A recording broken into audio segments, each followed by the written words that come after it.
మాతృదేవతాభ్యో నమః, పితృదేవతాభ్యో నమః, ఆచార్యదేవతాయ నమో నమః. శ్రీ విరాట్ పూర్లు వీరబ్రహ్మేస్వామినే నమో నమః.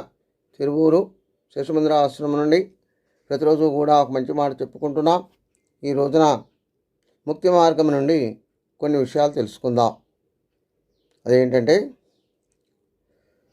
ముందు వెనుకలుగానకున్నారు, మూర్ఖులు భువిలో ముందుగతినే ఎరుగకున్నారు.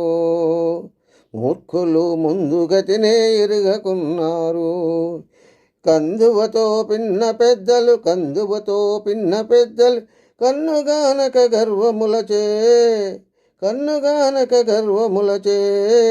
మందెవేళములాడు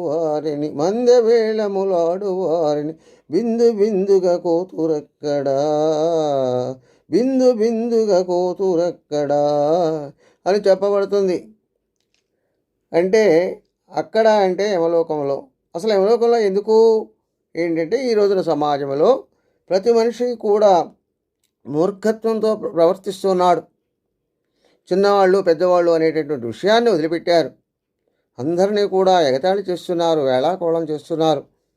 తల్లిదండ్రులన్నా పిల్లలన్నా పెద్దలన్నా అసలు గౌరవమే లేదు.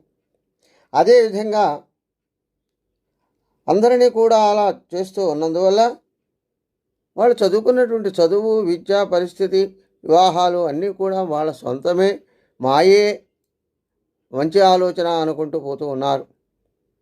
ఆ తల్లిదండ్రులు చెప్పినటువంటి విషయాలు ఏవైతే ఉన్నాయో వారిని చదివించారు, పెద్ద చేశారు, ఉద్యోగాన్ని తెప్పించారు. ఆ తర్వాత సమాజంలో ఒక హోదాను కల్పించారు. వాళ్ళకు సంఘంలో ఒక వివాహం చేసి ఆదర్శంగా నిలబెట్టారు.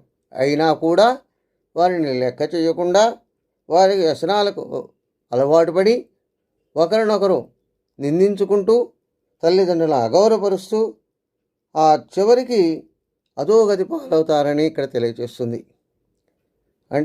అంటే మరి ఇంత చేసేవాళ్ళకి ఆ చివర ఏమవుతుంది యమలోకంలో అంటే, యమలోకంలో వాళ్ళ యొక్క మనసులు మొక్కలై నీటి బిందువుల్లాగా చిందరవందరపై అధోగతి పడతారని తెలియజేస్తుంది.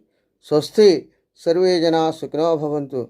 కాబట్టి మన యొక్క సనాతన సంప్రదాయంలో, సనాతన ధర్మంలో అందరూ కూడా పెద్దవాళ్ళని, చిన్నల్ని అందరినీ కూడా గౌరవించాలి, ఆదర్శవంతంగా ఉండాలి అని తెలియజేస్తుంది. స్వస్తి సర్వే జనా సుఖినో భవంతు.